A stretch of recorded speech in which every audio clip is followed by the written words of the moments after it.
This is The Guardian.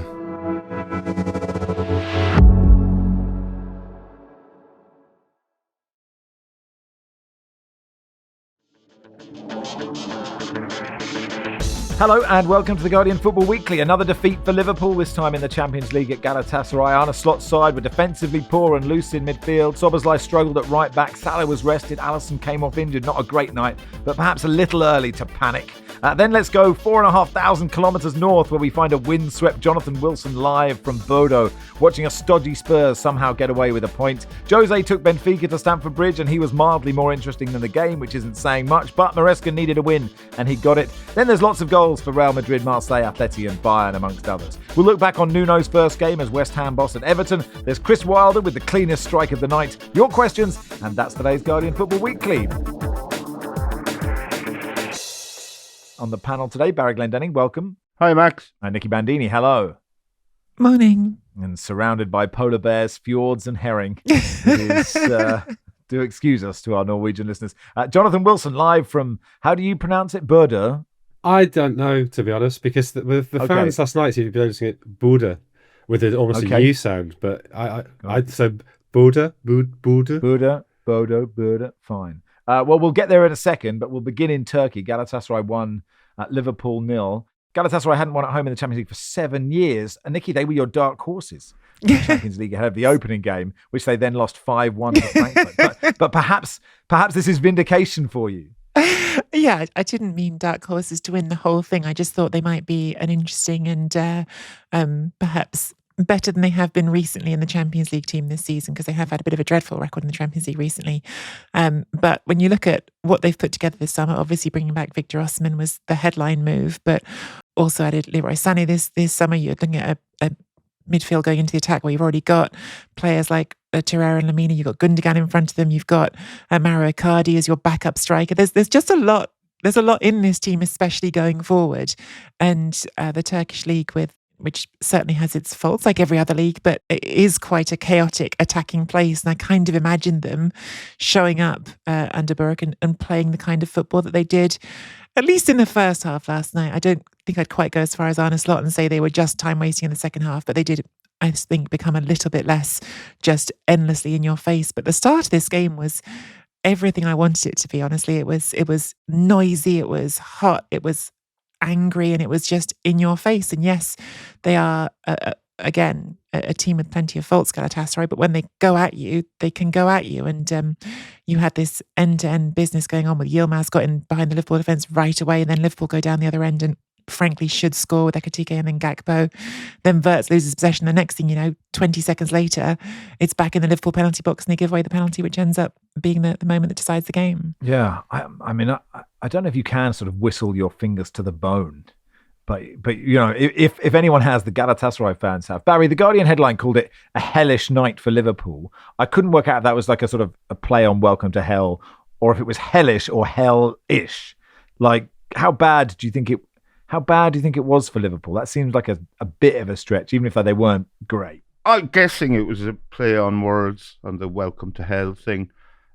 But it wasn't a good performance for Liverpool. It's the second defeat in a row. They had been playing, I suppose we could charitably say, well within themselves and winning. Now they've lost 2 in a row, and I guess the more often they lose, the less other teams will fear them, which could lead to more defeats. As a result, it's probably going to end up being pretty inconsequential because of this new-ish Champions League format. But there is plenty to be concerned about if you're a Liverpool fan now that they've lost 2 in a row, I suppose, because far too many of their players are out of sorts. I guess you can give Frimpong, Kirkies and Wirtz a pass because they're new, they're getting accustomed to this new team, to living in a new country. Dominic Szoboszlai did okay at right back in a couple of games this season. He was horribly exposed last night by Barry Yilmaz, who skinned him on a few occasions, one of which led to the penalty being given. When you play him at right back, you're losing a very good midfielder. Conor Bradley hasn't been great when he's played. He's been okay, I guess. Ibrahima Konate is making a lot of mistakes. Mo Salah, was he rested or dropped last night? I don't know. But he hasn't been playing to his usual high standards. And I think the only Liverpool players who've been really good this season so far are Alisson, who's now injured, and he will miss the Chelsea game. Ekitike has bedded in very well, very quickly. And Szoboszlai has played well when in his natural midfield position. But the rest of them are all a bit... So that would be a source of concern. Yeah, I suppose depth is good, Wilson, isn't it? But it's when you have an embarrassment of riches and then trying to work out who's should play where, and if someone doesn't have a perfect game, then you can move someone else in because you've got them there. It's quite hard to find the balance, and the balance is exactly what they had last season. Yeah, they're incredibly well balanced last season. They've tried to change that shape from 4-3-3 to 4-2-3-1. I'm not sure that's really worked. I think their best forms have come when they have played 4-3-3. So the late on against Atletico, they went to the 3. Even that hasn't been perfect. I wonder, weirdly, if they're missing Alexander-Arnold, less for what he does at right back than for the way he tucks into midfield. I think maybe he gave him a bit more cover than we appreciated in there. So you're saying he was defensively, it's the defensive abilities of Trent Alexander-Arnold we're missing after years of saying he can't defend. Well, I think he's not a great one-on-one defender, but in terms of taking up a role almost alongside Gravenberch, relieving some of the burden on McAllister, I think he did do that. I think one of the reasons Salah hasn't really fired this season is that he hasn't got Alexander-Arnold playing those very quick 30, 40-yard passes, which we got so used to them, we almost stopped noticing them. But Frimpong is just a very different type of fullback. I'm not saying he's a worse fullback, but he carries the ball. He doesn't play those quick 30, 40-yard balls. So Salah's not getting that early possession, and that requires an adjustment. And that's the problem when you bring in half a dozen new players, that each one of these little tweaks, which might take you down 2, 3, 4%, you can sort of accommodate that when there's 1 or 2 of them, but when there's 5 or 6 of them, you're losing 20, 30%. Add to that the fact that McAllister, yeah, I know he had the injuries over the summer, but he doesn't look... He's not in the sort of form he was last season. I think Wirtz has struggled physically to settle in, which again, when you bring new players in, sometimes it does take time to settle. That's not saying Wirtz will never play well for Liverpool, but it is saying that at the moment, he's finding that transition difficult. I just want to basically just agree really hard with that overall view on it, because I did feel like last night, I mean, obviously the Galatasaray come in with a certain mindset. They're very in your face. They were always going to press high. They were always going to try and rely on that atmosphere they have and make it tough for you. But the amount of times they were stealing possession off the centre backs and off the those balls that were trying to be played into the midfielders, it was constant. And I think that a lot of that is exactly what Jonathan's talking about. It's not that these are suddenly terrible players, but it's that fraction of a second slower than it would have been if everyone was familiar with each other and comfortable with each other. And I think that, at least looking at this game on its own, and of course there is a big picture, it is, oh my goodness, crisis, 2 losses in a row, let's get Slot out of here now. But on the night, I did feel like a lot of it was simply that slight feeling of not having your automatisms down, not having your smoothness in the way you get the ball out. And to me, I think that was a big part of the story in this game, combined with, again, just back from injury. But I thought Osimhen's finishing wasn't great, but his willingness and timing with getting after those defenders was very effective. Nick, are you surprised? I mean, you've seen more of Osimhen than the rest of us, I guess. Are you surprised that he is only, with all due respect to our Turkish listeners, in the Turkish league? I will always bang the drum for Osimhen. I think he's one of the absolute best number 9s on the planet. I don't think there's many players at all in the world who can do what he can do. And I think...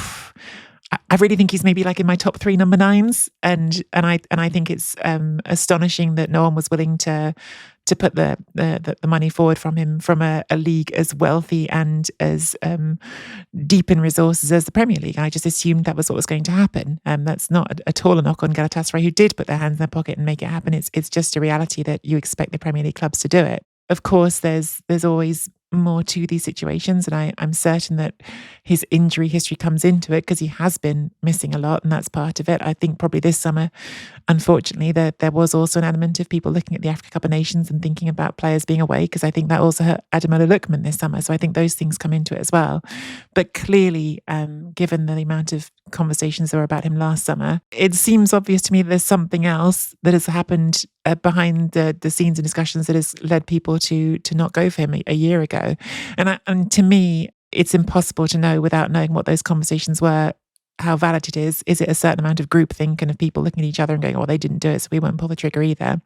Or is there something else that we just don't know? But I think as a football player, just purely his talent on the pitch, I think he's sensational, and I think that we'll see it again. It's one of the reasons why, it's probably the biggest reason why I put Galatasaray as a dark horse for this year, is because I just think when he's on the pitch, he's outrageously talented. Although potentially not the most dangerous groupthink doing the rounds on earth at the moment. Did you think? I wonder if Szoboszlai was a bit unlucky, Barry, for the penalty. Is that a blatant penalty? I wasn't hugely surprised it was given. If it hadn't been given, I wouldn't have thought it was a travesty of justice either.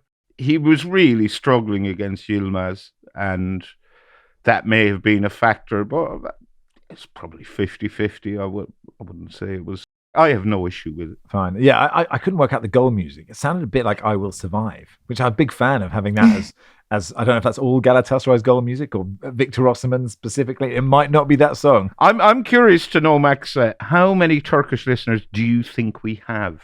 I believe we have the technology. We could find out, but I don't know how quickly producer Joel can find out. Normally, he just turns off his screen on the Zoom call. I presume just goes for a run or something. Goes back to bed. I reckon we're in the high hundreds. I reckon. Okay. I reckon, but I'm happy. If I'm wrong, I'm happy to be wrong. Let's go to Bodo, who drew 2-2 with Tottenham. They dominated this game, I thought, and were pretty unlucky not to win it. You're talking about Glimt there, right? They were unlucky. I am talking about Glimt. Yeah. I am talking about Glimt, yes. Yes. They were for the first hour, they were startlingly dominant. With Spurs barely got their own half. Herg missed the penalty. I think one of the worst penalty misses I've ever seen, actually. It's amazing, isn't it? It's so high. Apparently he missed one last week, Herg. Yeah. It went over the goal, over the stand, and unfortunately there's some netting between, it's like flagpoles in the back of the stand, and it hit the netting. I think if that netting hadn't been there, I think it would have gone over the houses on the other side of the street. And I'm slightly disappointed we didn't see just how far that ball could have gone. It was a big moment because it would have been Glimt's first ever home goal in the Champions League group stage. And that was sort of the nice thing about yesterday, was that it's very easy to get, and I realise that I'm as probably worse than anybody else at this. It's easy to get cynical about the Champions League, but for Glimt, it's a big thing. They really were excited to be in it, and it's a small town, 50,000 people, but everywhere you went there was yellow flags hanging out of windows. Everybody was extremely welcoming. There was a real sort of sense of we can't quite believe we're hosting this thing. Pre-match sort of singing of the anthem and the fireworks was all. It was quite moving actually to see just how invested people are in this. And it is a ridiculous story. I mean, they are a tiny team. They haven't had huge amounts of money put into them. It's all Kjetil Knutson's management, and they should have won that game. And I think if it hadn't been to that sense that they can't quite believe they're there, they would actually have been pretty frustrated to have drawn that match. Yeah, I mean, Jens Petter Hauge scored 2 brilliant goals, and we mentioned, Szoboszlai not a right back, struggling at right back. Pedro Porro is a right back, was turned inside out for his first and turned inside out for the second, but they were brilliant goals, weren't they? Oh, I mean, he had a really good night, Hauge, and Thomas Frank actually said afterwards that it was one of those sort of slightly odd questions you get from the other team's journalists, where he was asked, did anything surprise you about Glimt? And normally you don't get anything out of that kind of question. But Thomas Frank was actually really interesting at saying, yeah, when we watched them, I didn't cut inside like that, so we weren't expecting it. But I mean, Hauge very nearly scored in the first half as well, a similar chance where he cut in from the left, and it just sort of pulled it slightly into the side netting. He's only 25. He's had an incredibly sort of rich career already. That he played over 100 games for Glimt, then went did he get straight to Milan and then end up at Eintracht Frankfurt, played in the final when they won the Europa League. So I think he might be the only Norwegian ever to have won the Europa League. He's certainly the first. And now, 25, he's back. He's a local lad. So for him to score those 2 goals in their first ever home group game, it obviously meant a huge amount to him. Jonathan was talking about the atmosphere and the fans. There was that. I saw a picture of the tifo, which I think was like it looked like it was a kid with a ball saying, "We've got you, you've got this," and it was just a very wholesome looking tifo. And I wasn't sure if that was supposed to be a particular player, or if it was just like a generic like community thing. But I didn't know if Jonathan had any more insight on that. If it just felt like we're so used to seeing combative choreographies, combative like angry roar, and this was just like we're all here and we're all a family kind of thing. It seemed sweet. Yeah, I think it was generic. I don't know. I mean, to be honest, that slightly. I was slightly alarmed by the tweeness of that. If there's anything that makes me feel ill, it's tweeness. I think what they've done to the Paddington franchise is, take me back to the Michael Hordern Paddington. I just hate the modern Paddington. It's how adversarial was original Paddington? He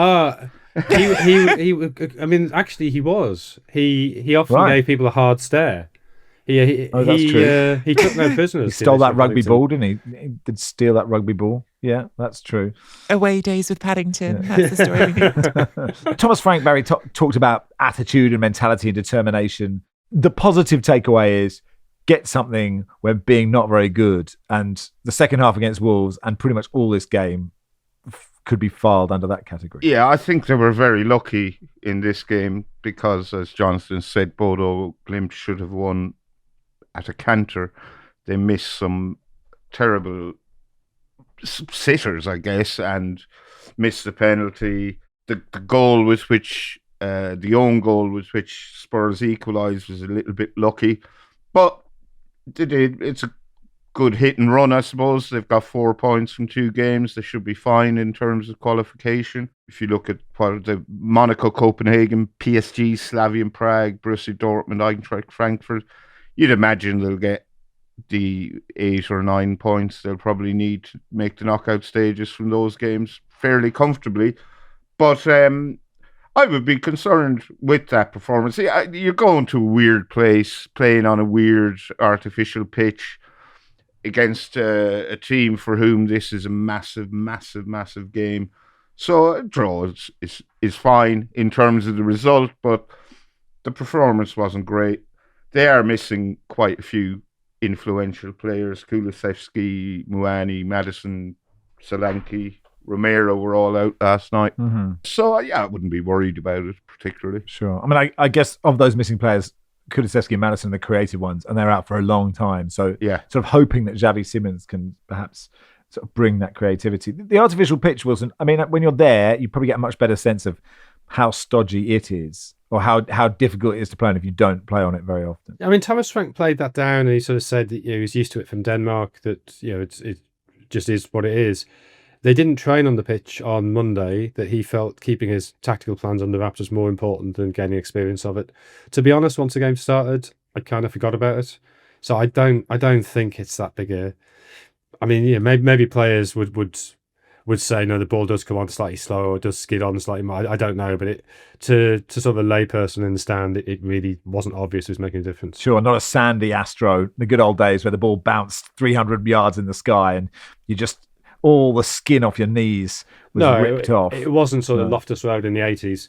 And I think, you got to sort of, I think, what's the alternative? Is that a better surface to play football on, or a pitch that gets, minus 15 degrees in the winter? And I mean, the weather's actually been really nice here the last couple of days. It's been sort of, 10, 15 degrees, quite bright. So I think it probably makes sense for, I wouldn't want to see every Premier League club have an artificial surface, but I think for Glimt it makes sense, and it meant that the youth team game they could play on the same pitch at 11 o'clock in the morning, which I think is quite a nice thing for travelling fans. They can go and watch that as well.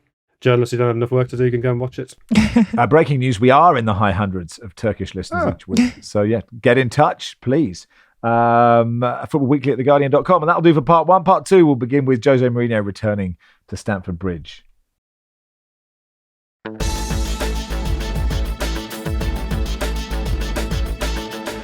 Welcome to part 2 of the Guardian Football Weekly. So Chelsea beat Benfica 1-0. Jose was back. I mean, he's been back before, But I guess it's always a thing when Jose is somewhere. Barney writing, Mourinho isn't really a coach these days. He's a portable human fame event. A real-time Jose Mourinho happening. Asked once why he didn't seek fame on the literary circuit.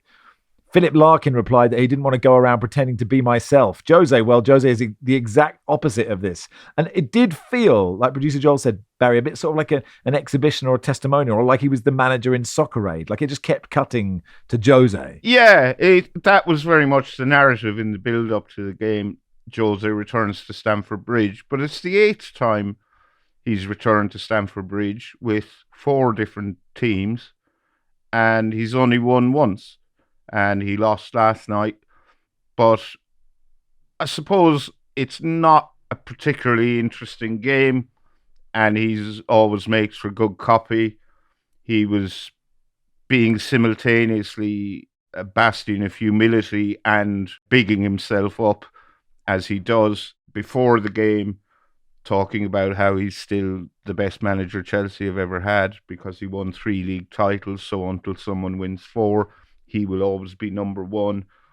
But he did concede that while I helped them become a bigger Chelsea, they also helped me to become a bigger Jose. It's easy to forget when he's not here all the time that, he's done some despicable things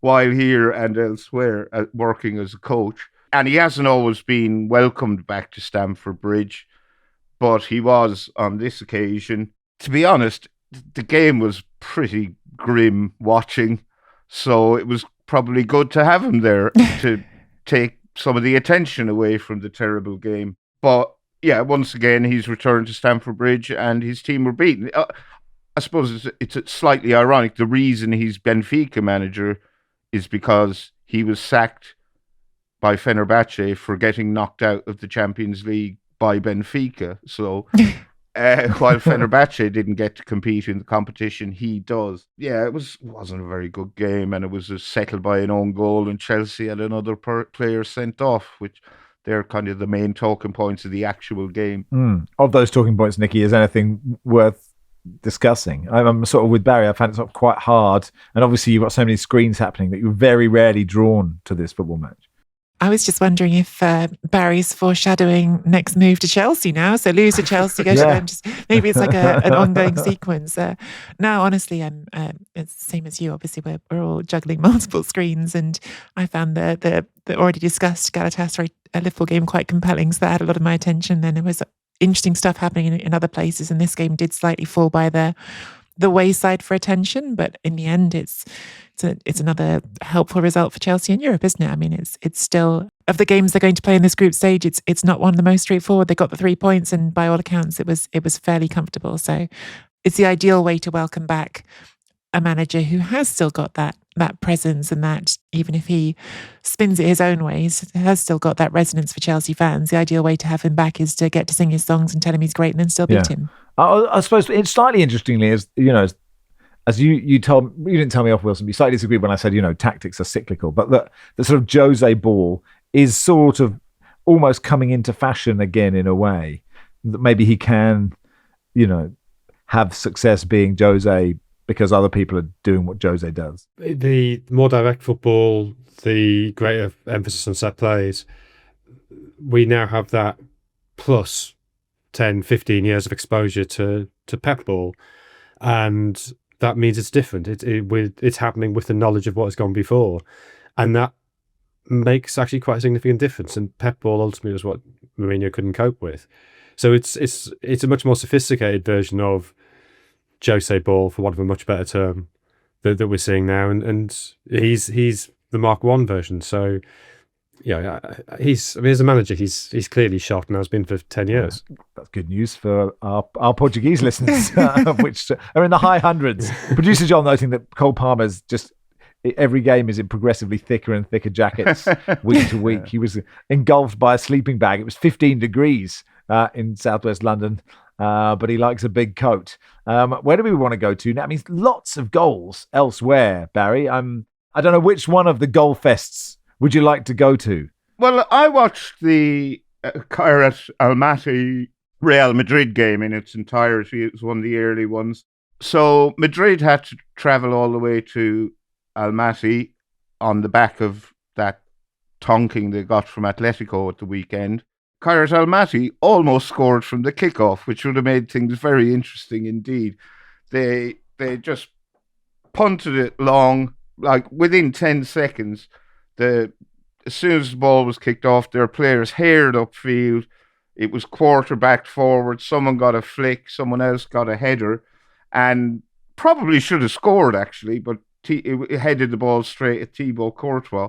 So that would have been interesting if Kairat Almaty had gone 1-0 up within 10 seconds, but they didn't. Kylian Mbappe scored a hat-trick in this game. Madrid were not great for the first 20-25 minutes, I would say, but once they scored, that was kind of it. The Kairat Almaty goalkeeper gave away a needless penalty, which Mbappe converted.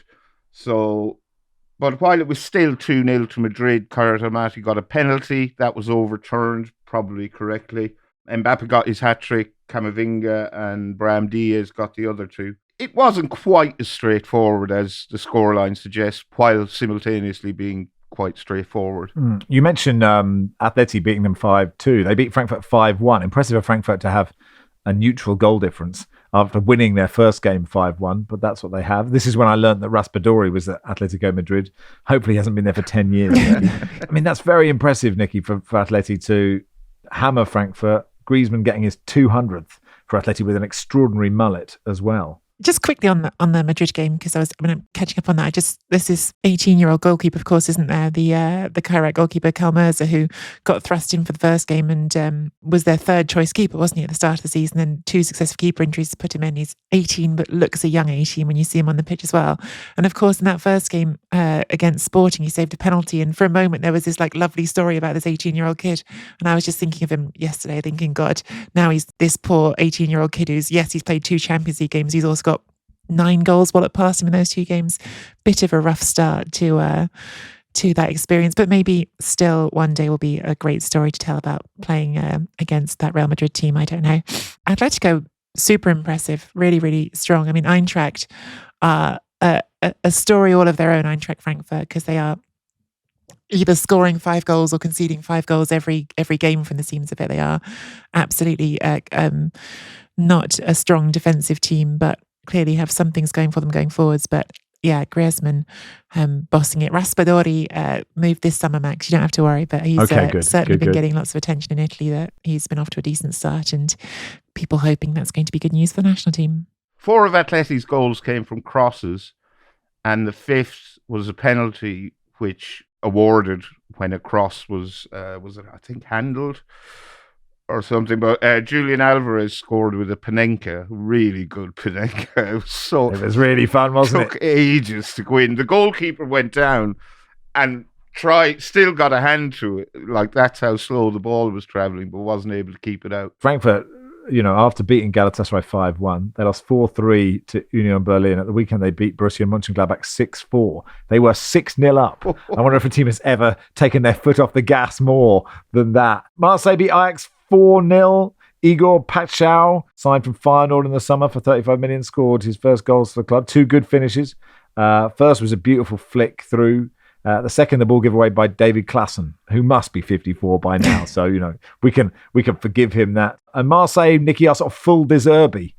Just never stop.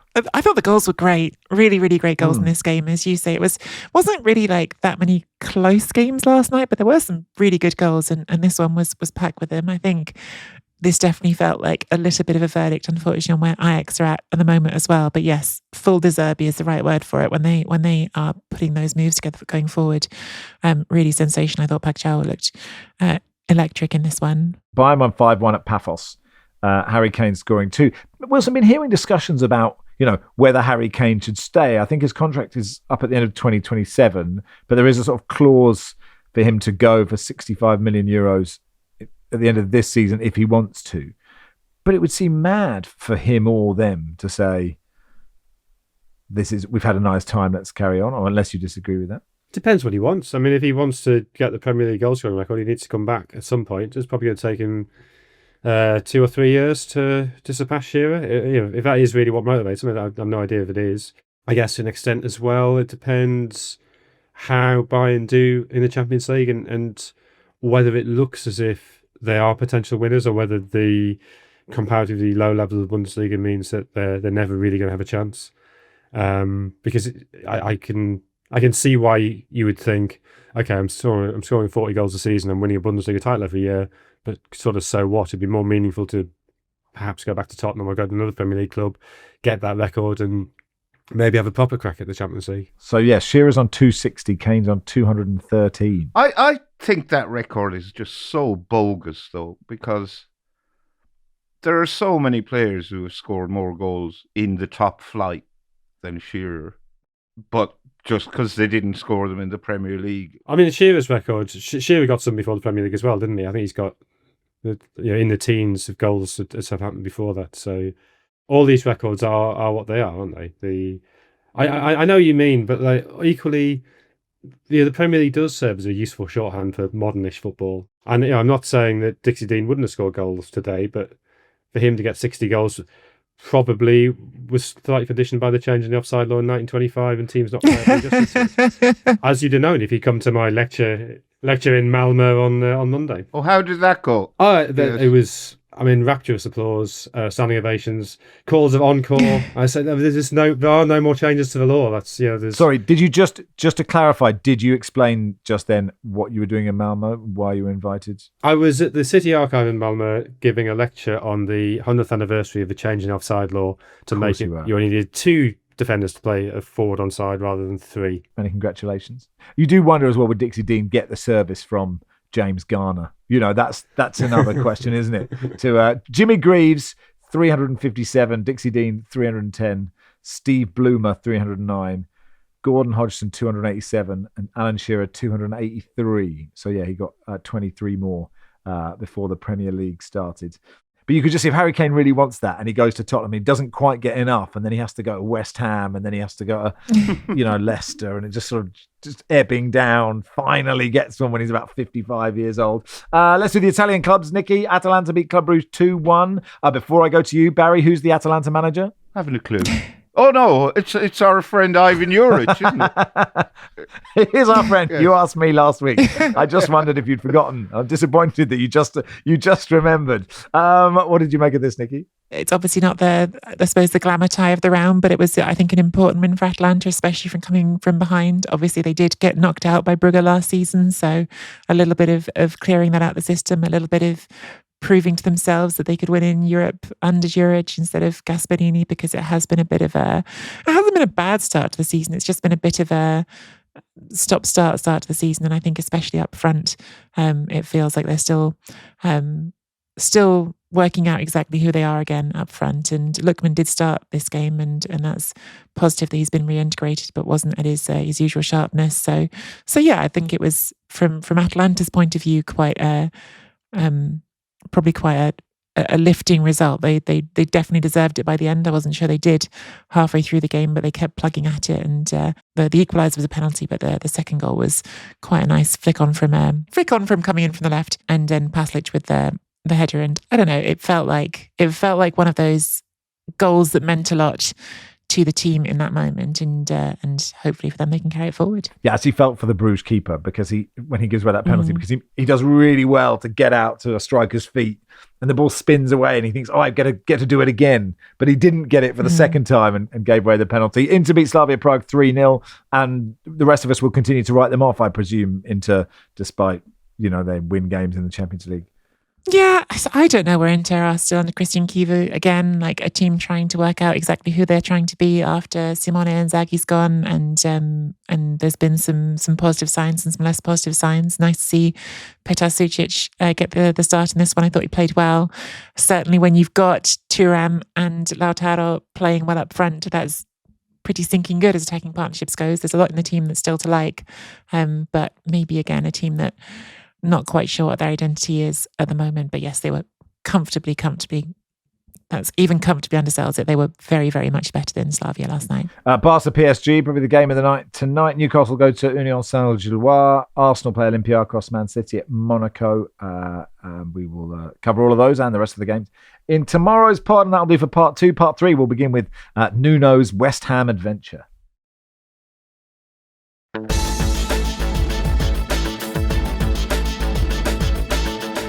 Welcome to part 3 of the Guardian Football Weekly. So on Monday night, Nuno took West Ham to Everton. They drew 1-1. Producer Joel said probably a fair result.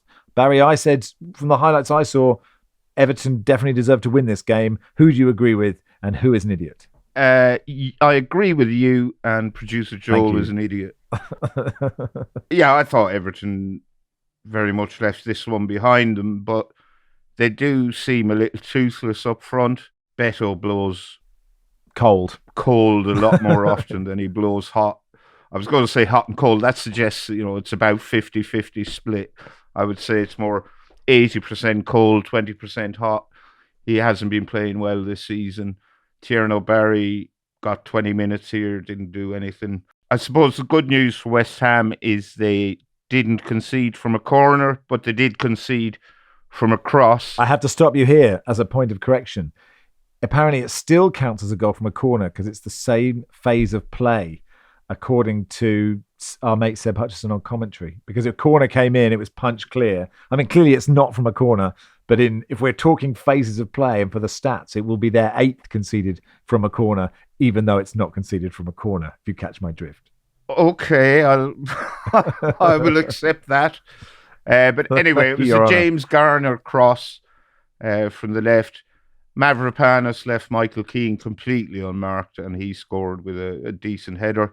Everton missed quite a lot of chances. Their main tactic is give the ball to Jack Grealish and to a lesser extent give the ball to Ilman Ndiaye and hope one of them does something. The West Ham goal was decent. El Hadji Malik Diouf, who I think West Ham fans haven't really taken to, he skinned Jake O'Brien down the left, sending a cross. It was cleared by Keane and broke to Jared Bowen, who did what Jared Bowen does, shifted it onto his left foot and curled it in around inside the far post.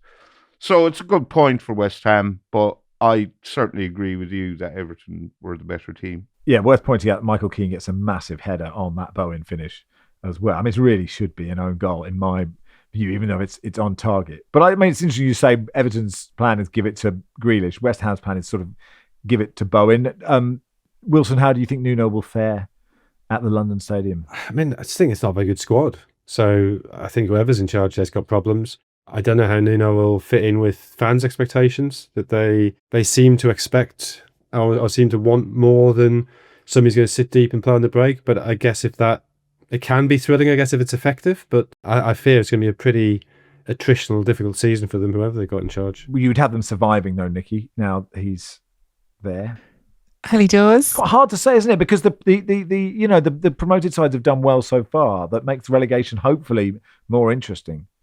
Yeah, I think exactly as you say, when you start the season, I think all of us by default, and not without reason, because the financial gulf does get bigger and bigger, we just expect the newly promoted sides to drop straight down. And if they're not going to roll over, then that makes everything more complicated. But yeah, I don't know where the line is where I feel like we can start having serious conversations about it, but I feel like it's still not yet. It's 6 games in. It's not the point to make the universal that's nice. Yet. I quite like the idea of you deciding when we can have serious I conversations. decide. Yeah, you can't decide. I decide. What, 20 games? 15 games?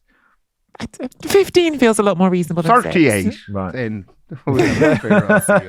So what we're saying, Barry, is just have stupid conversations until then, and then one very serious po-faced conversation at the end of it all. But what I think probably is true is that we've got used to low 30s points would keep you up. I think this season it might be 36, 37. And so you're suddenly looking at a West Ham or Wolves thinking, you still got to get 30 odd more points. It's not 20 odd more points, it's 30 odd. And yeah, okay, there's only 6 games gone, there's still 32 games left. But you're probably talking about more than a point a game for the rest of the season, and that's not that easy. Nicky, that sounded like a semi-serious point to me. Should we accept it or strike it from the podcast? I'll allow that one. You'll allow it? Okay. There was a bit of EFL last night, of which the highlight was Chris Wilder sent off for booting a ball at a fan, which is slightly overselling it. He was walking off at half-time, and he absolutely, I think it was a half volley, but he caught it very well. But he didn't intentionally kick a ball at a fan. He went to check the fan was okay and came back, and the referee sent him off, which I don't know, Barry. Maybe that's letter of the law. Should be a red card, but it seemed a bit like, oh, if you weren't watching, ref, you would have just let it go. Yeah, it does seem a bit letter of the lawish. I think there was absolutely no malice whatsoever behind the action. I don't think he even booted the ball in frustration. I think he just saw a ball and went, "I'm going to kick that." Yeah. We're all programmed. Like when you're in a park and you're desperate for the ball to come to you, it's like, oh wow, a round ball. I don't get to do this much. I mean, he probably gets quite a lot of opportunities. You're absolutely right. See ball, kick ball. Are we absolutely certain the fan wasn't eating a sandwich? That's a good point. It's a very good point. He's not a Premier League manager, is he, at this stage? So I think sandwiches are acceptable. Anyway, they lost 2-1 to Southampton, perhaps more importantly. Sheffield Wednesday were 2-1 up against Birmingham away, but Birmingham equalised in the 99th minute. Agony for Wednesday. Leicester drew with Wrexham, and Ipswich drew at Bristol City, amongst other results. Finally, Callum says, Dear Max, Barry and co, I'm an Australian Arsenal and pod fanatic. The pod is a haven for me to unwind from the hustle and bustle of everyday life. We should put that on a poster, shouldn't we? This week, my sister Daisy will get married to her fiancé, Tom. Tom is a bit of a recluse. He has no social media, is not particularly into sports, and the only apps he has on his phone are a plane tracking one and Spotify. I found it difficult to connect with Tom, who I'm sure is delighted that you've put all this to favour. But following Andrew's arrival to the Premier League with Spurs, I was able to use the Australian influence to convince him to start following the Premier League and listen to the Guardian Football Weekly. He's now an avid listener, and since last season, we've started a tradition where we listen to the pod together. 2 or 3 times a week, I'll go to my sister's place, listen to the pod with Tom while we both complete mundane tasks. Mundane tasks you have to do, or just like mundane tasks you've... I'll just count these yogurt pots. Anyway, we both promised that if we ever have vasectomies, we'll listen to the pod during the surgery, and we'd both likely die of celebrity shock if we were to ever meet Philippe Auclair. The pod has been an integral in developing a lovely bond between my soon-to-be brother-in-law and me, and listening together is often the best part of my week. As a result, it would mean the world to both me and I'm sure Tom if Barry could extend his best wishes to Tom and Daisy ahead of their wedding this week. Keep up the great work. Lots of love, Callum. Tom and I will not rest until the Guardian Football Weekly deservedly wins back the FSA Podcast of the Year from the Football Ramble. Tom and Daisy, Barry, please do your business. Well, I'm not sure. I can wish Tom all the best ahead of his wedding, Daisy, because he sounds like an awful person with no interests beyond plane spotting. So I'm not sure why Daisy is marrying him. He doesn't like sport, which I always find sinister, well, suspicious, if not sinister. And he does like looking at airplanes, which is also weird. So, but he must have something going for him if Daisy has decided to spend the rest of... He listens to this 3 times a week. So he likes this, even if he doesn't like the thing we're talking about. Strong-armed into listening to this by the sound of things. Are you okay, Tom? Would you like? Do you need help? Do you actually not want to? Perhaps he hates it. Perhaps he's like every 3 times a week. I don't want to marry him. I want to marry Daisy. I have no interest in Daisy's brother. And he comes here and has to listen to this bloody podcast and these idiots talking about this thing I don't like. And then this guy sets up boring things for me to do. I've got to count the Hoover bags underneath my sink while I have to listen to this podcast. I'd rather do anything else in my life. Tom, you have our apologies, but thanks for adding to our listening numbers. Aren't Tom and Daisy the main protagonists of The Great Gatsby? Well, they are too, aren't they? So what does that mean? This is the not so much the Great Gatsby as the very mediocre Gatsby. Anyway, best wishes to you, to Tom and Daisy. Oh, by the way, I had to venture to North London on Saturday night for a friend's 50th birthday party. Okay. And on my way home on the tube, I was accosted by a young man who wanted to tell me how great he thought the pod was. And I wasn't rude to him, but I wasn't particularly friendly either, because A, I'd had a few, and B, he caught me completely by surprise. So I didn't really know what to say to him. So I didn't say much at all. Thanks for listening. Yeah, I think I managed to get that out. But I normally try to make more of an effort. I was just sitting there reading my book, and he came over to talk to me. So I would like to apologize to him for not being more effusive in my gratitude to him for listening to the pod. We may have lost him forever. He's probably not even listening to this now, Barry, isn't he? You got to work on that. I don't know. Every listener counts. Anyway, that'll do for today. Thanks, everybody. Thanks, Nicky. Thanks. Thanks, Wilson. Cheers, thank you. Thank you, Barry. Thanks. Football Weekly is produced by Joel Grove. Our executive producer is Danielle Stevens. We'll be back tomorrow.